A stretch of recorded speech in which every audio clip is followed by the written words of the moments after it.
आपको अपनी सेल्फ की आइडेंटिटी है, क्योंकि बच्चे के जब विकास होता है तो उनमें आइडेंटिटी क्राइसिस इस दौर में बहुत बड़ा हो जाता है। वो कभी सोचते हैं मैं सिंगर बन जाऊं, वो कभी सोचते हैं मैं एक्टर बन जाऊं, ये सर हम लोग के साथ खुद होता था। कभी वो सोचते थे कभी पत्रकार कभी बन जाऊं। हाँ जी। तो डाइवर्जन आप थॉट उनके विचारों में एक बहुत बड़ा क्षण क्षण में बदलने वाली चीज़ होती है। जीवन में ऐसा नहीं कि पढ़ते ही पढ़ते रहिए, अन्य एक्टिविटी भी करिए, खुश रहिए और अपनी आइडेंटिटी को पहचानिए कि क्या एबिलिटी है, तब आप आगे बढ़ेंगे। मैं भी सोचता हूँ कि अगला वीडियो बहुत अच्छा आएगा, बहुत अच्छा आएगा। ये करते करते मेरे कब घंटे बीत जाते हैं पता ही नहीं चलता जी। लेकिन इसमें देखिए साइकोलॉजिकल क्या बिहेवियर चेंज हो रहा है, शॉर्ट टेम्परामेंट हो रहा है। हम आप तुरंत किसी चीज़ को जज करना सीख ले रहे हैं, शॉर्ट जजमेंट करना सीख ले रहे हैं, क्योंकि हम आप उस 30 सेकंड के वीडियो में जजमेंट कर लिए, ये अच्छा नहीं है। फिर मेरा अगला सवाल आपसे ये है कि अगर कोई बच्चा मनोविज्ञान लेकर पढ़ रहा है तो उसका करियर ऑप्शन क्या है मनोविज्ञान के क्षेत्र में? हमारे यहाँ पीजी के बाद भी कई ऐसी पोस्टें हैं जो साइकोलॉजी में आप पीजी लिए हैं तो उसके नाते अप्लाई कर सकते हैं। उनमें से एक पोस्ट जो हेल्थ डिपार्टमेंट से आती है, इसके लिए हम अपने महाराजा सुहेल देव के जो वीसी प्रोफेसर संजीव सर हैं उनको धन्यवाद देना चाहूँगा, क्योंकि उन्होंने अदर एक्टिविटी अपने विश्वविद्यालय में उनके आने के बाद से बहुत बढ़ी है। जैसे आप देख रहे होंगे कि लेक्चर सीरीज होना, इंटरनेशनल नेशनल सेमिनार होना। नमस्कार, मैं हूं अनुराग। MSDU टीवी के पॉडकास्ट सेशन में आपका स्वागत है। आज हमारे साथ विश्वविद्यालय के मनोविज्ञान विभाग के प्रोफेसर परमानंद पांडे जी मौजूद हैं। आज हम इनसे मानसिक स्वास्थ्य और मनोविज्ञान के बारे में पूरी जानकारी लेंगे। तो पहले तो सर बहुत बहुत स्वागत है आपका। नमस्कार सर, मानसिक स्वास्थ्य होता क्या है और ये हमारी रोज़मर्रा की ज़िंदगी में कैसे प्रभाव डालता है? देखिए, मानसिक स्वास्थ्य, मानसिक और उसके साथ जुड़ा हुआ स्वास्थ्य जी जो स्वास्थ्य है तो उसमें स्व जी अपनी शरीर के बारे में संतुलन स्थिति रहे, पाचन तंत्र सही से कार्य करे, सारे जितने अंग हैं वो सही से कार्य करें, हमारा ये सब क्रियाएं स्वास्थ्य के अंतर्गत आती हैं। लेकिन अब प्रश्न उठा कि मानसिक स्वास्थ्य क्या है, तो जो हमारी साइकोलॉजी कहती है मानसिक स्वास्थ्य का अर्थ होता है कि जितने भी हमारे थॉट हैं, जैसे how to control your thought by your emotion. जी जो हमारे इमोशंस हैं, क्रोध है, ईर्ष्या है, जेलसी है, ये सब हम कैसे एक्सप्रेस कर रहे हैं, क्लियर, इसका संतुलन होना एक बात। दूसरी बात, हम कैसे सोच रहे हैं, हमारी थिंकिंग कैसी है। तीसरी बात, हम किसी की बातों को सुन करके आंसर कैसा कर रहे हैं, कैसा परसीव कर रहे हैं और कैसा रिप्लाई दे रहे हैं, ये बहुत बड़ा फैक्टर होता है। क्यों? क्योंकि अगर आपका, हमारे साइकोलॉजी में एक टर्म है कॉग्निशन, अगर कॉग्निशन डेवलपमेंट सही हुआ है तो सही से परसीव करेंगे और सही से उत्तर देंगे। तीसरी बात आता है सेल्फ रिगार्ड, स्वयं का सम्मान। चौथी बात इसमें आती है सेल्फ कॉन्फिडेंस। पांचवी बात अगर आप जोड़ लीजिए इसी तरह तो सेल्फ की आइडेंटिटी जी। अगर और इसके डीप में जाएंगे तो देखेंगे कि लैंग्वेज फॉर्मेशन, आप जो शब्द बोल रहे हैं वो कैसा है, वो जिस परिस्थिति में आप यूज कर रहे हैं वो सही है। तो कहने का ये मतलब हुआ है कि जो सिचुएशन है उसके प्रति अपने भाव, विचार, सोच, तर्क और लैंग्वेज कैसी आप जवाब दे रहे हैं, इस सब का अच्छा रहना ही मानसिक स्वास्थ्य है। जिसको, जो भी इस व्यक्ति का जिसका कॉग्निशन सही से डेवलप होगा उसका स्वास्थ्य अच्छा होगा। एक चीज़ में हम ये कहेंगे सर, जैसे हम कुछ चीज़ों का बचपन से परसेप्शन बना लेते हैं कि ये चीज़ सही है, तो वो समाज में ऐसे बहुत सारे मिथक हैं, वो मिथक कौन कौन से हैं? जैसे देखिए, क्वेश्चन आपने जो किया है कि समाज के मिथक कौन कौन से हैं, जी तो होता क्या है कि आप बचपन में जीवन जी के एक दूसरे जनरेशन में एंट्री मारते हैं। जी होता क्या, उस समय हो सकता है आपको लगे ये समाज के मिथक हैं, लेकिन समय बीतने के बाद जब आपका एनालिटिकल पावर बढ़ता है, ये देखिए मैं साइकोलॉजिकल बात कर रहा हूँ, एनालिटिकल पावर बढ़ता है, तो उस समय परिस्थिति के अनुसार आपकी थिंकिंग बढ़ती है, जी जी। चीज़ों के प्रति आर्गुमेंट बढ़ता है। यही देखिए मानसिक स्वास्थ्य के यही टर्म है कि आप समझना शुरू करते हैं, हाइपर नहीं होते हैं, और उस चीज़ जो पहले आप रूढ़िवादिता कहते थे, आज के समय में कहते नहीं तब तो सही था। जी जी सही बिल्कुल। बात है, पापा कहे कि अरे सूर्योदय पे से उठ जाओ, तुम किताब क्यों नहीं पढ़ते हो, घूमते क्यों नहीं हो, तब बातें बड़ी बुरी लगती हैं। जी जी लेकिन आज आप तब के समय से अपने के समय से सोचिए कि जो पहले बुरा लगता था, रूढ़वादी लगता था, एक समाज के द्वारा कहा हुआ कथन लगता था और बेकार सा लगता था, घटिया सा लगता था, लेकिन उसकी एनालिटिकल पावर बढ़ी, सोच बढ़ा और सकारात्मकता बढ़ी। बहुत बड़ी बात होती है जब आप किसी चीज़ में सकारात्मक होते हैं, तो ये भी साइकोलॉजी आपको आगे अच्छी की तरह ले जाती है। ये सब बातें हैं जिसको ध्यान देना चाहिए। मनोविज्ञान का जो असर है अब, जो आपके समय में रहा होगा और आज के स्टूडेंट में आप देखते होंगे, क्या डिफरेंस दिखता है आपको इन दोनों समय के विद्यार्थियों में? देखिए ये बहुत अच्छा क्वेश्चन आपका है। आज के विद्यार्थियों के लिए चैलेंजेज अलग अलग हैं। जी जी। पहले के विद्यार्थियों के लिए चैलेंजेज अलग अलग थे, जो चुनौतियां हैं वो बदली हैं, टेक्नोलॉजिकल इम्प्रूवमेंट हुआ है, तो जाहिर सी बात है आज के बच्चों के लिए चुनौतियां अलग बदलेंगी और पहले के लिए अलग थी। जैसे एक एग्जांपल मैं आपको दूंगा कि आजकल डिजिटल गैजेट बहुत आए हैं। जी जी। ठीक, तो विद्यार्थी को ये भी करना है कि जैसे अपने महाराजा सुहेलदेव विश्वविद्यालय की अगर हम बात लें, इसको जोड़ के बताएं आपको, तो महाराजा सुहेलदेव विश्वविद्यालय में जो हमारे माननीय कुलपति जी आए हैं, प्रोफेसर संजीव सर, तो हर क्लास में उन्होंने स्मार्ट बोर्ड लगवा दिए और अच्छे से चल रहा है। अब बच्ची के सामने क्या चैलेंज है, स्मार्ट बोर्ड पर पीपीटी को अच्छे से अध्ययन करना, जी जी, उसको देखना, समझना। लेकिन टीचर के लिए एडवांटेज भी है कि जो चीज़ वहाँ दिखा रहा है, वीडियो के रूप में दिखा रहा है, वहीं चित्र के रूप में दिखवा देगा। हमारी साइकोलॉजी कहती है इस शरीर में जितने भी सेंस आर्गन हैं, या ये कहिए ये इनपुट डिवाइस हैं, इस शरीर को वातावरण से सूचना देने वाले आँख, कान, नाक, सेंसरी आर्गन ही इनपुट डिवाइस है। तो मैं ये कहता हूँ कि ज़्यादा से ज़्यादा इनपुट डिवाइस का जब आप यूज करेंगे सीखने में, तो ज़्यादा नॉलेज पाएंगे, ज़्यादा अच्छे से समझेंगे। लेकिन क्या पहले ऐसा था? पहले था हम किताबों पर लिख रहे हैं, उसको रट रहे हैं। ठीक है, पहले के लोगों ने बहुत चीज़ों ने किया, अच्छे सिद्धांत गढ़े, अच्छी नियमावलियाँ गढ़ी, तो उनके लिए तब क्या चुनौती थी? उनके पास किताब नहीं है, पेन नहीं है, स्टडी मटेरियल नहीं उपलब्ध था, तो उनकी समय के लिए तब की चुनौतियाँ थीं, और आज के समय के लिए बच्चों के लिए अब की चुनौतियाँ। मतलब सर आप कह रहे थे कि पहले के समय और आज के समय में सारी चीज़ें आसान हो गई हैं, अब बच्चों को हर चीज़ में आसानी हो रही है, लेकिन फिर भी जो पहले के बच्चे जैसे मेहनत करते थे, सारी चीज़ें करते थे, वो अब के बच्चों में नहीं देखी जाती। नहीं, ऐसा नहीं है। मेरा यहाँ पर ये कहना है कि मेहनत पहले की भी करते थे, आज की भी करते थे। मैं ये कह रहा हूँ नेचर चेंज हुआ है, संसाधन उपलब्ध हुए हैं, जो रिसोर्स हैं वो बढ़े हैं। जैसे टेक्नोलॉजिकल इम्प्रूवमेंट हुआ, डिजिटल गैजेट कई आए, जिसमें बच्चों की प्रतिस्पर्धाएं बढ़ी हैं और ग्लोबलाइजेशन की एरा में कंपटीशन बढ़ा है। कैसे कंपटीशन बढ़ा है? जैसे मान लीजिए आज बच्चा कोई बीकॉम कर रहा है, साइकोलॉजी पढ़ रहा है, या बच्चा कोई मास काम कर रहा है, उनकी प्रतिस्पर्धा आज अपने भारत के अंदर तो है ही, लेकिन विदेशों से भी है ग्लोबलाइजेशन के एरा में। तो इस नाते स्टूडेंट को आज अपने भारत के अंदर ही नहीं, जो विदेश फॉरेन कंट्रीज़ के थॉट हैं उनको भी जानना होगा, उनको समझना होगा और उसके अकॉर्डिंग तैयार होना होगा, तब वो अच्छा अचीवमेंट पाएंगे, अच्छी जॉब पाएंगे, अच्छी नौकरियां पाएंगे।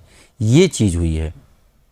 तो अगर ये कहें कि पहले से और अब में चूँकि विश्व एकीकरण की संकल्पना जो आई है जी एज ए साइकोलॉजिकल, उसमें साइकोलॉजिकल भी और टेक्नोलॉजिकल भी हर स्तर पर आई है। तो उसमें जो है बच्चों को उस अकॉर्डिंग परफॉर्म करना होगा, अपने कॉन्फिडेंस को मजबूत करना होगा, बच्चों को अपनी सेल्फ आइडेंटिटी को पहचानना होगा कि हमारे अंदर क्या एबिलिटी है। ये सब चीज़ें साइकोलॉजिकल रूप से उन्हें देखना होगा, तब वो प्रतिस्पर्धा करेंगे और अच्छे से आगे बढ़ेंगे। तो जैसे आज के समय में हम देखते हैं, स्टूडेंट हो गए या फिर बुजुर्ग कोई भी हो गया, सभी लोग सोशल मीडिया, मोबाइल फ़ोन्स में ही लगे रहते हैं। सर, सोशल मीडिया का स्टूडेंट की लाइफ में क्या असर पड़ता है? देखिए, ये बहुत अच्छा क्वेश्चन है। इस जो ये टेक्नोलॉजी आई सोशल मीडिया, उसमें आपका यूट्यूब हो गया, इसके अलावा अन्य भी सोशल साइटें हैं जिस पर बच्चा जाता है, देखता है। उसमें शॉर्ट वीडियो भी होते हैं, रील होती है। आजकल ये बच्चे, बुजुर्ग, परिवार के हर लोग इसको ज़्यादा से ज़्यादा देख रहे हैं। जी जी लेकिन एक चीज़ है, साइकोलॉजी क्या कहती है, हमारी साइकोलॉजी ये कहती है कि कोई एक्टिविटी के लिए आप एक बार रिस्पॉन्स करते हैं, आज आपने रिस्पॉन्स किया, फिर आपने कल भी वही रिस्पॉन्स किया, फिर आपने अगले दिन भी रिस्पॉन्स किया, तो रिस्पॉन्स करते करते वो आपकी हैबिट बन जाती है, आदत बन जाती है। और जब आदत बन जाती है तो वो छूटती नहीं, वही व्यवहार में आ जाती है। एक छोटा एग्जांपल बताऊंगा। जैसे देखिए, जो रील और शॉर्ट वीडियो देखे, सभी लोग करके देखें और इसको ऑब्जर्वेशन मेथड लगा के देखें क्या अंतर आता है। जब वो स्क्रिप्ट करता है बच्चा शॉर्ट वीडियो, जैसे मान लीजिए 30 सेकंड का है या 1 मिनट का, स्क्रिप्ट किया देखा, स्क्रिप्ट किया देखा, लेकिन क्या उसने कभी सोचा कि हम 30 सेकंड का वीडियो पूरा नहीं देख रहे हैं, 1 मिनट का वीडियो भी पूरा नहीं देख रहे हैं। मैं बीच में बात काटना चाहूँगा। मैं भी सोचता हूँ कि अगला वीडियो बहुत अच्छा आएगा, बहुत अच्छा आएगा। ये करते करते मेरे कब घंटे बीत जाते हैं पता ही नहीं चलता। जी। लेकिन इसमें देखिए साइकोलॉजिकल क्या बिहेवियर चेंज हो रहा है, शॉर्ट टेम्परामेंट हो रहा है। हम आप तुरंत तुरंत किसी चीज़ को जज करना सीख ले रहे हैं, शॉर्ट जजमेंट करना सीख ले रहे हैं, क्योंकि हम आप उस 30 सेकंड के वीडियो में जजमेंट कर लिए ये अच्छा नहीं है। वैसे ही व्यवहार में भी कर रहे हैं कि थोड़ी सी शिक्षक ने पढ़ाया नहीं, अरे कुछ भी नहीं है, इसके सिद्धांत में कुछ भी नहीं रखा है। यानी एक तो पैशन लॉस हो रहा है, क्विक टेम्परामेंट बच्चों में डेवलप हो रहा है, और वो तत्काल रिस्पॉन्स करना सीख रहे हैं, जो फेयर नहीं है, किसी भी सोसाइटी के लिए नहीं है। चाहे वो परिवार में माँ बाप, बच्चे, बंधु बांधव के रिश्तों में बंधे पड़े हों, चाहे वो एक शिक्षार्थी हो और एक शिक्षक हो। जी। होता क्या, जैसे क्वेश्चन पेपर आया, आप 60 में आंसर बिना समझे ही लिखना शुरू कर दिए। आपको ये नहीं पता है ये व्यवहार आपका आया कहाँ से, जबकि ये व्यवहार आप शॉर्ट वीडियो रील से सीख रहे हैं। ये अनायास ही कहें अब्स्ट्रैक्ट रूप से आप पर इम्पैक्ट डाल रहा है व्यवहार पे। तो ये चीज़ें मैं कहना चाहूँगा कि जो भी सोशल मीडिया यूज कर रहे हैं, इसमें एक बात और भी है। एक तो क्विक टेम्परामेंट हमने कहा, पैशन छोड़ रहे हैं। एक चीज़ और, आदमी जो व्यक्ति है, चाहे वो शिक्षक हो, चाहे कोई कर्मचारी हो या परिवार का कोई सदस्य हो, वो एक आभासी दुनिया से जुड़ रहा है। जैसे मान लीजिए आप बोले कि हमने वीडियो देखा, उस वीडियो में आपने जो एनालिसिस किया वो खुद के थॉट थे। अगला तो उत्तर दे नहीं रहा है ना, अगला आपको ये कहने वाला है ये अच्छा है वीडियो या बुरा है। ये रिप्लाई साइड उधर से आनी नहीं है। हम, आप या सभी लोग इडियट बन के स्क्रिप्ट करते जा रहे हैं।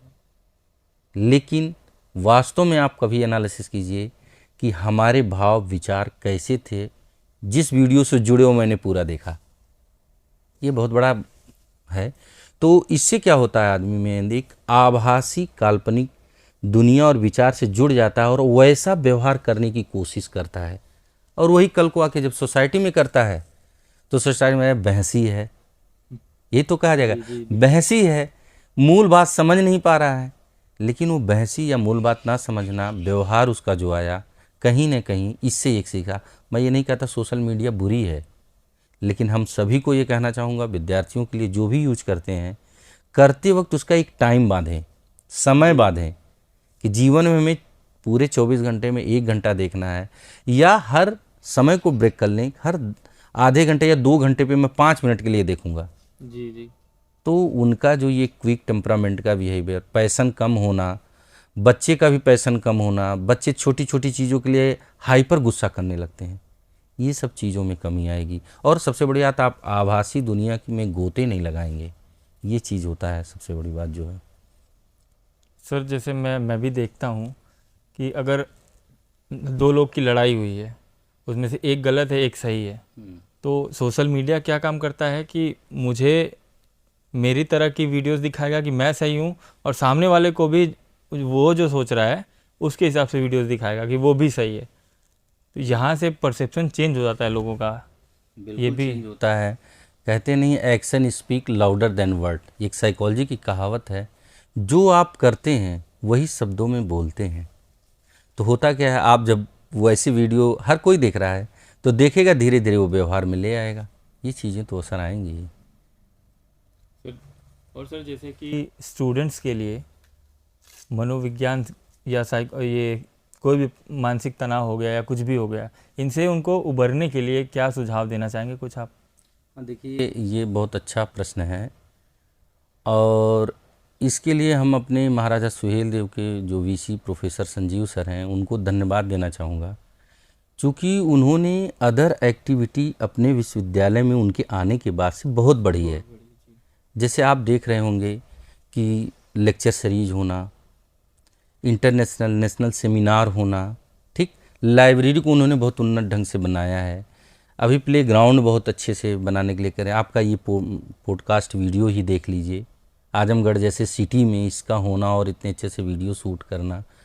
तो इसमें मैं ये कहना चाहूँगा कि जब कोई भी बच्चा अपने स्टडी मटेरियल पढ़ने के अलावा अदर एक्टिविटी में भी वो इन्वॉल्व रहता है, तो जब वो पढ़ाई पूरी करता है और नौकरी ढूंढता है, मान लीजिए, मैं ये नहीं कहूँगा कोई बच्चा फेल्योर हो, लेकिन अगर उसे नौकरी की खोजता है और उसमें वो अपनी पढ़ाई की हुई विषय वस्तु से नौकरी नहीं सेटअप बना पा रहा है, तब उसका जो ये पर्सनालिटी डेवलपमेंट अदर एक्टिविटी में हुआ है, जैसा कि हमारे यहाँ बच्चों का हो रहा है, वो उनको बड़ा भारी सहयोग करेगा। किसी के सामने अपनी बात को अच्छे से रख पाएंगे, कैसे अपनी बात को प्रेजेंट करना है, उसके तौर तरीकों जो यहाँ से सीख के जा रहे हैं रख पाएंगे। ये सब बहुत बड़ा बेनिफिट उसका मिलता है। इस नाते बच्चे को पढ़ने के अलावा अन्य एक्टिविटी भी करना चाहिए, खेलना चाहिए। साइकोलॉजी हमारी कहती है कि जब आप खेलते हैं तो जो कहा जाता है बायोलॉजिकल बेसिस ऑफ बिहेवियर, जिसमें मेंटल हेल्थ भी आ जाता है, व्यवहार के जैविकी आधार क्या हैं। जब आप खेलते हैं तो आप में डोपामाइन हार्मोन सीक्रेट होते हैं, ऐसे कई हार्मोन सीक्रेट होते हैं जो खुशी आपको प्रदान करते हैं। तो ये एक्टिविटी भी तो होना चाहिए जीवन में। ऐसा नहीं कि पढ़ते ही पढ़ते रहिए, अन्य एक्टिविटी भी करिए, खुश रहिए और अपनी आइडेंटिटी को पहचानिए कि क्या एबिलिटी है, तब आप आगे बढ़ेंगे। सर जैसे हम सभी लोगों में होती है, आमतौर पर स्कूलिंग से ही आदत होती है, बचपन से ही हम पैर हिलाते हैं, नाखून अपना चबाते हैं, या फिर बाल ऐसे कुछ ना कुछ करके अगर हम डिस्ट्रैक्ट हैं किसी चीज़ से तब ये चीज़ें करते हैं। सर इसे कैसे कम किया जाए? तो सही बात, आपने एक अच्छा उसमें टर्म यूज किया, डिस्ट्रैक्ट, अटेंशन डिस्ट्रैक्शन। हमारे यहाँ अवधान का विकृत होना, ये होता कैसे है? मैं फिर एक बार बोलूँगा कि क्या आपने कभी ये सोचा पहली बार मैंने पैर कब हिलाया था? नहीं सर, बिल्कुल नहीं सोचा। ये इनवॉल्यूंटरी एक्शन है, अनैच्छिक क्रियाएं हैं। लेकिन ये आदत कैसी बनी, सबसे बड़ा प्रश्न है, ये आदत कैसे बन गई? फिर मैं कहूँगा मनोविज्ञान ये कहता है कोई भी काम जो इररिलेवेंट है, आपने अगर एक बार किया, दूसरे बार किया, तो वो आपकी हैबिट बनेगी ही बनेगी, आगे चल के वो आप बार बार करेंगे। तो यहाँ पर ये कहना है हमें, जो आपने जब पैर हिलाने वाली बात कही, बहुत लोग हिलाते हैं बातचीत करते के दौरान, लिखने के दौरान, पढ़ने के दौरान, लेकिन कभी क्या उन्होंने सोचा कि विगत समय में हमने जो किया था उस बार कोई टोका था? हाँ, पिछले जो मम्मी पापा लोग तो डांटते थे, पैर क्या हिला रहे हो, दोष पड़ता है गाँव में, बिल्कुल ऐसा है ना, दोष पड़ता है गाँव में। लेकिन देखिए वो भी एक फिलॉसफी थी, एक साइकोलॉजी वहाँ जुड़ी थी उन्होंने दोष रूपी डर से आपको डराया कि ऐसी एक्टिविटी मत करो, जी बिल्कुल। लेकिन वहाँ बच्चा माना नहीं तो एक दिन उसकी आदत बन गई। आदत हो गई। तो ये होता है, छोटा सा कार्य जो हम स्टार्ट करते हैं, मैं बार बार कहता हूँ, एक रिएक्शन, एक आप जो काम करते हैं अगर वही बार बार करेंगे तो आपकी हैबिट बनेगी और वही आपके चल के व्यवहार में असर डालेगी। चाहे वो स्टूडेंट हो, चाहे वह कोई घर परिवार का सदस्य हो, या फिर कोई कर्मचारी हो, सबके लिए ये लागू होता है। सर, आप अपने विद्यार्थियों को मानसिक तनाव से बचने के लिए क्या सर सुझाव देते होंगे, कैसे तैयार करते होंगे? देखिए, हमारे जो विद्यार्थी हैं, ये तो सही क्वेश्चन है आपका। हमारे साथ हम लोग 4 लोग हैं जी। और चारों लोग आपस में बैठ के पहले ये डिस्कस किए हम लोग जब क्लास स्टार्ट करने से पहले, कि सबसे बड़ी बात है, बच्चे अगर हमारे महाराजा सुहेल देव में मनोविज्ञान डिपार्टमेंट में आए हैं जी। तो हम उन्हें कुछ एज ए साइकोलॉजिकल रूप से उन्हें कुछ एक्स्ट्रा दें। तो बच्चों को हम लोग पहले ही थोड़ी सी काउंसलिंग उनकी करते हैं जी। कि आपने मनोविज्ञान क्यों लिया, क्या आपने ये देखा कि क्यों लिया, किसी के बताने पे ले लिया या फिर सेल्फ इंटरेस्ट को सोचा। तो यहाँ जो सेल्फ इंटरेस्ट है, रुचि, ये साइकोलॉजिकल रूप से बड़ा इम्पैक्ट डालती है। जी।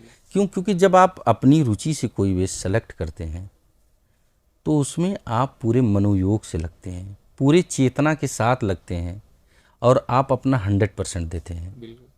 ठीक ना?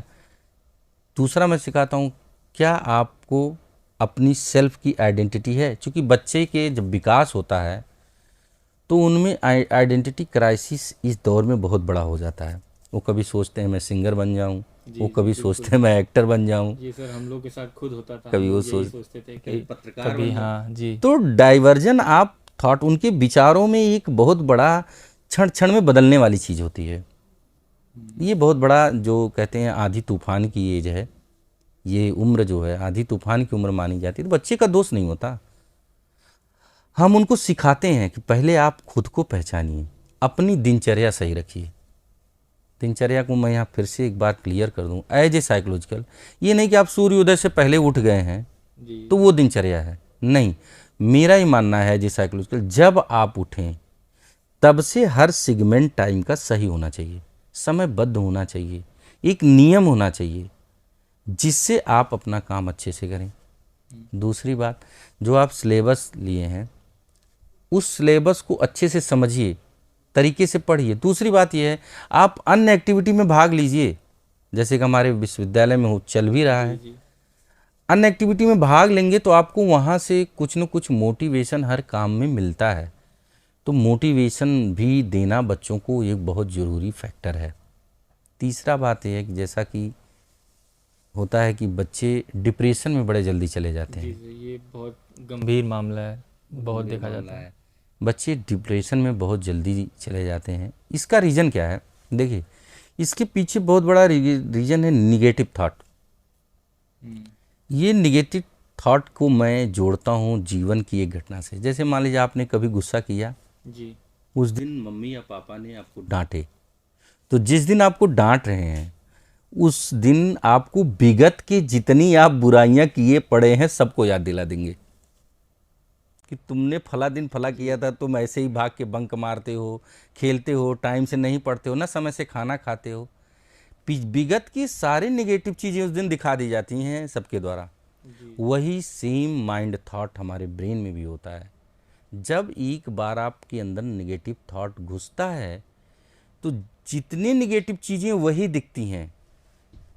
तो सबसे पहले मैं स्टूडेंट को कहूँगा कि वो ब्रेक दें, उस थॉट पर ब्रेक दें, अपने को जाएं, थोड़ी सी फ्रेश हों, खेल कूद में मन लगाएं, जो उनका रुचिकर चीज़ है घूम टहल लें, शरीर में दिमाग में अच्छे हार्मोन्स सेक्रेट हों, वो अच्छे से रहें। तो इस नाते मैं स्टूडेंट को कहता हूँ, पढ़ना तो है ही आपको, लेकिन अन्य भी एक्टिविटी करिए जो आपको एनर्जी देगी, जो आपको कॉन्शियसनेस, चेतना को बनाए रखेगी, जिससे आप भटकेंगे नहीं, आपका मोटिवेशन लेवल कम नहीं होगा। देखिए एक चीज़ है, बच्चा क्या है, बच्चा तो प्राउड है नहीं जी। कि खुद को मोटिवेट कर ले।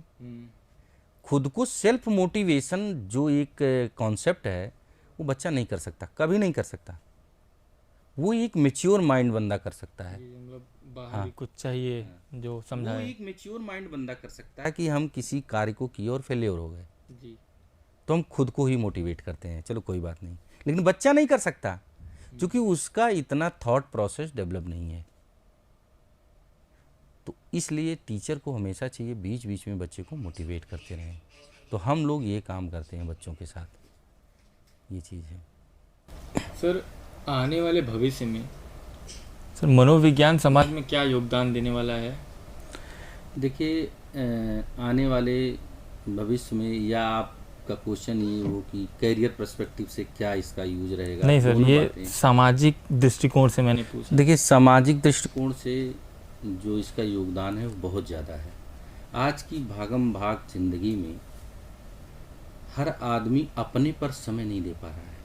देखिए, मेट्रो सिटी में अगर आप देखें जी। और थोड़ी सी मेट्रो सिटी से हट के देखें, दोनों जगह ये है कि भागम भाग की ज़िंदगी में वो ये सोचना छोड़ दिया है कि हम क्या हैं। ये जानिए, अगर कोई व्यक्ति औद्योगिक संस्थान में, इंडस्ट्रियल एरिया में, जी। किसी ऑर्गेनाइजेशन में काम कर रहा है, उसके सारे थॉट प्रोसेस उसी ऑर्गेनाइजेशन के लिए ही चलते हैं दिन रात। क्या कभी उसने सोचा कि हमारे अंदर आज क्या नए विचार आए जो नई ऊर्जा को देंगे? क्या हम अपने मेंटल प्रोसेस, जो मानसिक क्रियाएं हैं, उसमें क्या अच्छा किया हमने? जी। क्या इम्प्रूवमेंट किया? क्या आज हमने 100 शब्द यदि बोलते हैं दिन भर में, तो क्या एक नया शब्द जोड़ा? ये खुद को सोचना पड़ेगा आज के समय में। तो एज ए साइकोलॉजिकल मैं ये कहूँगा कि सबसे बड़ी बात, चीज़ों को समझें, क्विक रिस्पांस ना करें, थोड़ा टाइम दें, समय दें, समझें, और फ्रस्ट्रेशन का शिकार ना हो। द्वंद्व, कॉन्फ्लिक्ट, देखिए एक कॉन्फ्लिक्ट शब्द है, एक जो है फ्रस्ट्रेशन शब्द है। तो कॉन्फ्लिक्ट में ना फंसे। कॉन्फ्लिक्ट में आप कब फंसते हैं? जब दो तरह की चीज़ें आए और आपको डिसीजन लेना हो। जी। जैसे मान लीजिए आपको ये लेना है कि हम नौकरी करें कि पढ़ाई करें। हमारी पढ़ाई करके हो सकता है और अच्छी नौकरी पा जाए। यहाँ दो कॉन्फ्लिक्ट आ गया, दो विचार आ गए। जी। तो जीवन में ऐसे भ्रांतियां ना पालें, ऐसी भ्रांतियां ना पालें। क्लियर, क्रिस्टल क्लियर आपके थॉट होने चाहिए। सबसे बड़ी बात, आपके क्रिस्टल क्लियर जब थॉट होंगे तो एक चीज़ से आप दूर रहेंगे, वो कॉन्फ्लिक्ट, जो मानसिक विकार नहीं देगा। दूसरी बात, डिप्रेशन। डिप्रेशन ये होता है कि जब हम खुद की आइडेंटिटी के हिसाब से काम नहीं करते हैं, खुद की एबिलिटी के हिसाब से, चाहे हम हो चाहे बच्चा, जी। एबिलिटी के हिसाब से नहीं काम करेंगे तो तुरंत फ्रस्ट्रेशन मिलेगा। चौथी बात हम कहेंगे बहुत बड़ी चीज़ है, कंपटीशन। जी बिल्कुल। आप कंपटीशन फेयर रखिए, सकारात्मक रखिए, नकारात्मक सोच को मत घुसने दीजिए। जैसे ही कंपटीशन में आप नेगेटिव थॉट सोचने लगते हैं, तब आप परेशान होते हैं, तो आपकी ज़िंदगी प्रभावित होती है, दिनचर्या प्रभावित होती है, और आप अनजाने में नेगेटिव काम करने लगते हैं। तो सोच पॉजिटिव रखिए, और इन चीज़ों को यदि आप अपनाएं तो जीवन खुशहाल रहेगा। क्योंकि जो आर्ट ऑफ लिविंग है, जी जी बिल्कुल, जो आर्ट ऑफ लिविंग है, ये बड़ा इम्पॉर्टेंट फैक्टर है किसी के जीवन में। जीवन जीना एक कला है, इसको सीखना पड़ेगा। तो इसके सीखने में क्या बात है, सबसे पहले हम अपने मेंटल हेल्थ को सही रखें, अपना सोच सही रखें, विचार सही रखें। एक टर्म है कॉग्निशन डेवलपमेंट, यानी हमारा भाषा निर्माण सही हो, दो तरह की बातें ना सोचें। ये चीज़ों पर ध्यान दें तो हम हमेशा खुशहाल रहेंगे। सर मेरा अगला सवाल आपसे ये है कि अगर कोई बच्चा मनोविज्ञान लेकर पढ़ रहा है तो उसका करियर ऑप्शन क्या है मनोविज्ञान के क्षेत्र में? ये क्वेश्चन आपका बहुत अच्छा है। वास्तव में एक तो मैं मनोविज्ञान का टीचर हूँ, तो मनोविज्ञान के बारे में ही कहूँगा। जी जी। लेकिन रियल में हम बताएं आपको, एक तो मनोविज्ञान प्रोफेशनल सब्जेक्ट है, इस बात को बच्चे ध्यान दें। ये प्रोफेशनल सब्जेक्ट है, एकेडमिक सब्जेक्ट तो है लेकिन प्रोफेशनल सब्जेक्ट भी है, जो आपके लिए रोजी देगा। आप क्लिनिक खोल के बैठ सकते हैं। जैसे मैं एग्जांपल बताता हूँ, कुछ दिन पहले आया था, एक पेपर में न्यूज आई थी कि अब स्नातक विद्यार्थी बन सकेंगे सहायक अधीक्षक। जी। ये न्यूज हमारे साथ ही पढ़ाते हैं डॉक्टर हरेन सर। उन्होंने बच्चों के ग्रुप में डाली। इस न्यूज़ को भी मैंने जब देखा बड़ा खुश हुआ, बच्चों को जब डाले वो, उसमें क्या है कि देखिए, एक तो जो बच्चा स्नातक किया है मनोविज्ञान से, वो सहायक अधीक्षक बन सकता है। सहायक अधीक्षक एज ए किस में, जैसे देखिए समाज कल्याण विभाग चलता जी है, जी हर शहर में हर सिटी में गवर्नमेंट चलाती है लोगों के उद्धार कल्याण के लिए। एक रिहेबिलिटेशन चलता है, पुनर्वास। जी तो ये स्नातक किए हुए बच्चे वहाँ अपना कैरियर देख सकते हैं।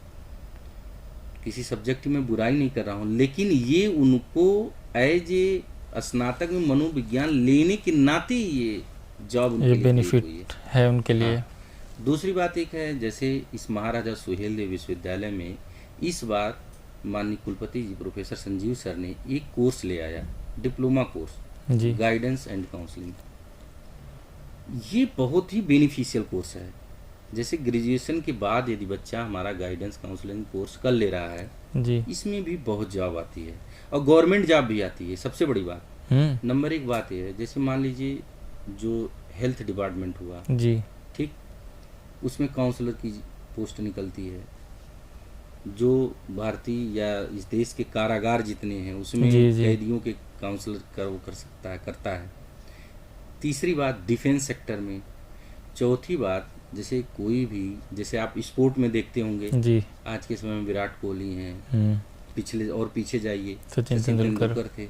इन सबके अपने अपने काउंसलिंग के लिए जो प्रेशर में, खेल के दौरान उनको प्रेशर क्रिएट होता था, उस जी दौरान जो है स्ट्रेस जो आता था, उसको मैनेजमेंट करने के एज ए साइकोलॉजिस्ट लोग ही वहाँ पर काम करते थे।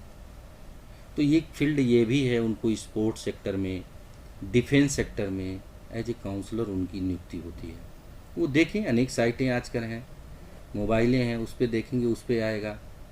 तीसरा बात आपको हम बताते हैं, एक तो पीजी के बाद, हमारे यहाँ पीजी के बाद भी कई ऐसी पोस्टें हैं जो साइकोलॉजी में आप पीजी लिए हैं तो उसके नाते अप्लाई कर सकते हैं। उनमें से एक पोस्ट जो हेल्थ डिपार्टमेंट से आती है, जो साइकोलॉजी से पीजी हैं वो लोग कर सकते हैं। शिक्षक के रूप में आप अप्लाई कर सकते हैं। इसके अलावा आपको ध्यान होगा विगत दिनों में ये इकोनॉमिक्स सेक्टर में, साइकोलॉजी ऑफ इकोनॉमिक्स, जो शेयर मार्केट में इन्वेस्टमेंट करते हैं जी उनकी क्या व्यवहार, उस पर नोबेल प्राइज दिया गया था।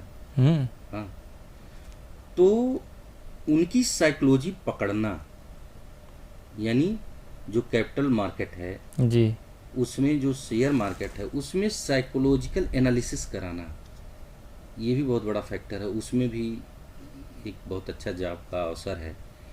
और एक चीज़ हम बताएं आपको, क्लिनिकल साइकोलॉजी, हमारे यहाँ एक क्लिनिकल साइकोलॉजी है जिसमें आप कोर्स वो कर लेते हैं तो उसके अकॉर्डिंग जितने भी मानसिक रोगी हैं उनका ट्रीटमेंट करने के लिए आप उनका ट्रीटमेंट अच्छे से करिए। कई थेरेपियाँ हैं, जैसे बिहेवियर थेरेपी हो गई, आपकी कॉग्निटिव थेरेपी हो गई। ऐसी चिकित्सा पद्धतियों को सीख कर बच्चा अपनी स्वयं की क्लिनिक खोल करके प्रैक्टिस कर सकता है, और जी। खोले भी हैं। हमारे आजमगढ़ में ही कई लोग खोले हैं जो अच्छा पैसा कमा रहे हैं। जी तो इस नाते साइकोलॉजी एक प्रोफेशनल विषय है। ये इसके जैसा मैंने बताया, देखिए स्नातक स्तर पर कई नौकरियां हैं, एक जो डिप्लोमा कोर्स करने के बाद कई नौकरियां हैं, और पीजी करने के बाद कई नौकरियां हैं। तो इस तरह साइकोलॉजी का क्षेत्र आज के समय में बहुत बढ़ गया है और बढ़ता ही जाएगा। ये चीज़ मैं लास्ट लाइन कहूँगा, बढ़ता ही जाएगा ये चीज़ है। और एक चीज़ मैं इसको यहाँ थोड़ा सा और कहूँगा, देखिए योगा में जो मेडिटेशन आया, जी मेडिटेशन जो आया, ये अपनी इंडियन साइकोलॉजी थी। फॉरेन साइकोलॉजी क्या थी कि मानसिक रोगी बनता था तब उनका इलाज शुरू किया गया। उनकी इलाज करने के लिए दो संस्थाएं आई, दो संस्थाओं ने अपना दिया कि ये लक्षण है। तो ये बात है सबसे बड़ी बात, ये क्लिनिकल रूप से आप ट्रीटमेंट करने के लिए भी अपना क्लिनिक खोल सकते हैं। तो यहाँ भी अवसर बहुत अच्छा है। चलिए, बहुत बहुत धन्यवाद सर आपका हमारे पॉडकास्ट में। धन्यवाद। बहुत ही महत्वपूर्ण जानकारियाँ जो सर से हमने सीखी है। उम्मीद है हमारे दर्शक भी बहुत कुछ सीखेंगे। आज के शो में बस इतना ही। चलिए मिलते हैं अगले दिन नए गेस्ट के साथ। धन्यवाद।